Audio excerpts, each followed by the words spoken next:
My name is Prashant Deshmukh. I am the principal architect from Prashant Deshmukh and Associates, and we have 4 offices across India. One is Mumbai, the other one is Pune, third one is Chennai, and the fourth one is at Daman near Gujarat. Yeah, it's actually a boon that most of the developers in Asia have a fantastic opportunities all over, all across. Particularly that the entire development focus of the world is in Asia today. And the developments, however, need to be focused at basically mixed use development.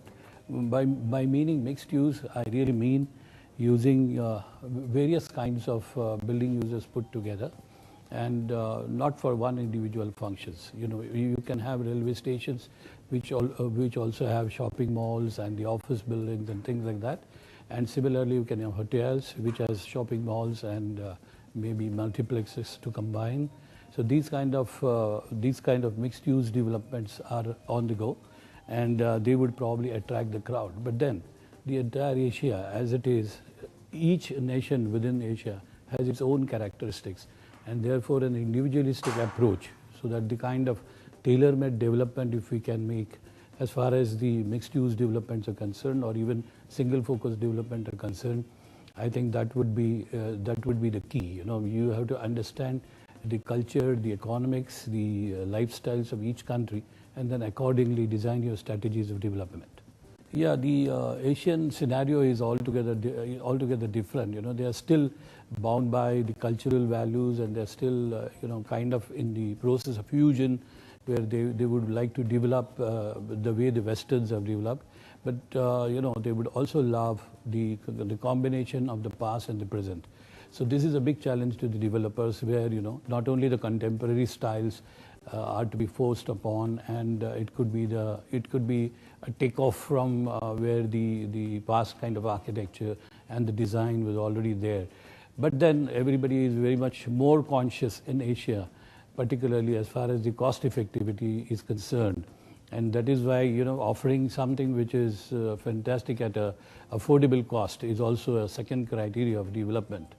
And it could be, as I said, the mixed-use developments is one solution to it. Each country, again, in Asia has a different ratio as far as the population is concerned, and the kind of lifestyle. So again, going back to those things, we need to develop areas which are more of a modern architecture, new materials, new technologies, but then at the same time blending with the traditions, and that can take off a slightly a slower pace to adjust to the situations. So that is, I think, the kind of challenge that the developers have today. Yeah, the developer as a whole, should not get involved into altogether exercise which is, a kind of standardized one. There cannot be a standard formula all over.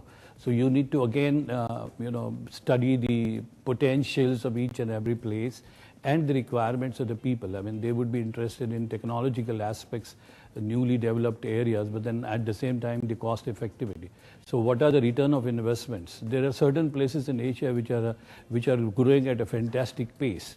Now, to adjust to the fantastic pace, we require technological backup, proper project management skills, and they have to be more precise, and they have to be more accurate, and they have to be much more better than what it was in the past in Asia.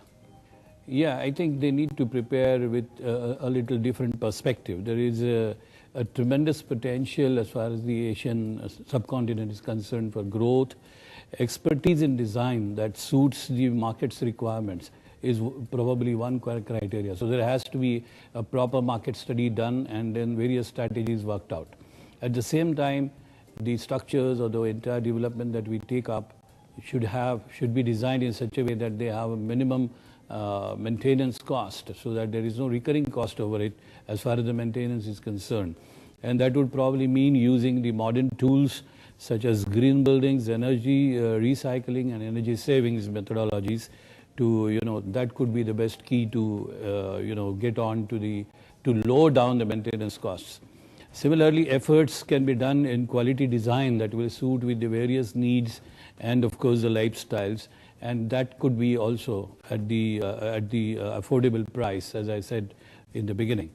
Estimation of the entire development for the next 5 to 10 years needs to be done, and the strategies worked on those bases. Like the designs, which will have a longer stay, a sustainable stay of adaptability to the lifestyles, and predicting the lifestyle for the next 5 to 10 years of growth will be a very essential strategy. And I think that is the way we can do it. Expenditure and costing should be based on expected and unexpected contingencies.